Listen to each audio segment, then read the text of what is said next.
Have you heard about I-69? Some states are racing to get it built, and there's a good reason why.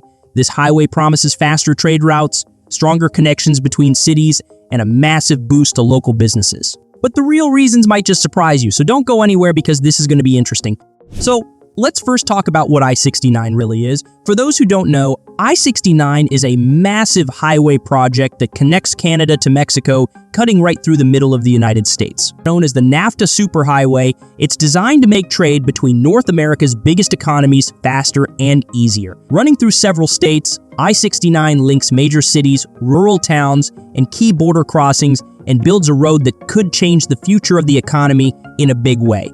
When finished, I-69 will stretch about 910 miles, with 880 miles already in use. The highway begins in Port Huron, Michigan at the Canadian border, then heads south through Indiana and Kentucky, eventually reaching Texas and ending near Laredo at the Mexican border. Its route is designed to connect major cities with underserved rural areas. The longest continuous segment of I-69 currently runs from Evansville, Indiana, to Port Huron, Michigan, showing significant progress in some states, even though other sections are still under construction or in the planning stages.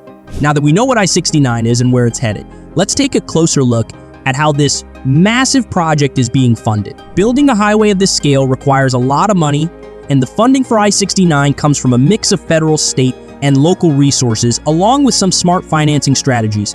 On the state level, funding for I-69 comes from state budgets specifically set aside for its construction.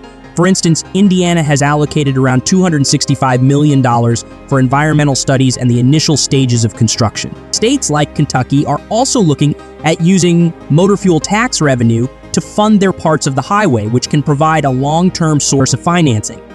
While state budgets play a significant role in funding I-69, local efforts are also contributing in creative ways. Texas, for example, has teamed up with private companies through public-private partnerships to fund upgrades to existing highways. This allows some parts of I-69 to remain toll-free, while others, like urban bypasses, may charge tolls to help cover costs. In Indiana, highway revenue bonds worth $246 million are being issued to fund certain sections of I-69. These different funding methods show how complex and varied the efforts are to make I-69 a reality.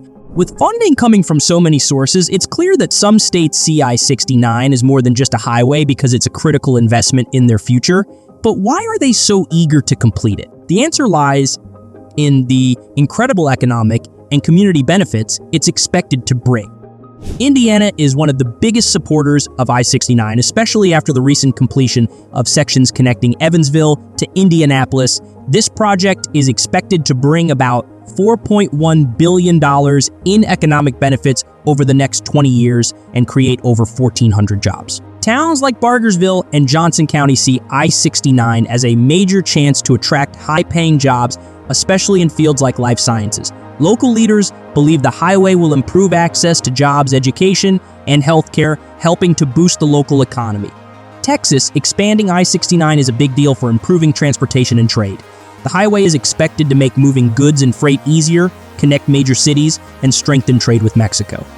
To make this happen, Texas has been working on upgrading current highways to meet interstate standards as part of the I-69 project. The Texas Department of Transportation has made this project a top priority. Local communities, especially in the lower Rio Grande Valley, are supporting these upgrades because they see the potential for more jobs and better connections in the region.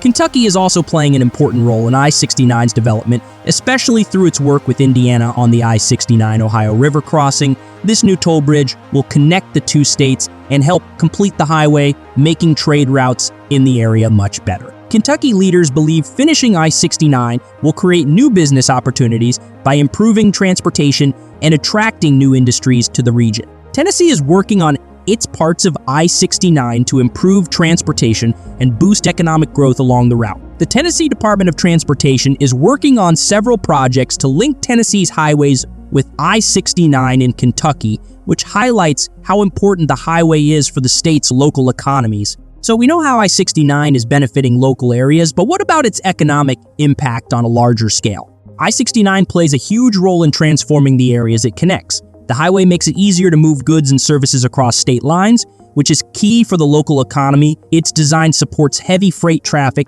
which is important for industries that rely on fast and affordable transportation. Businesses along the route, especially in states like Indiana, have already seen improvements in efficiency due to better connections. The construction of I-69 has also created jobs, not just in construction and transportation, but also by attracting companies looking for better logistics options near this important highway. I-69 doesn't just bring economic growth, it also helps solve some big transportation problems.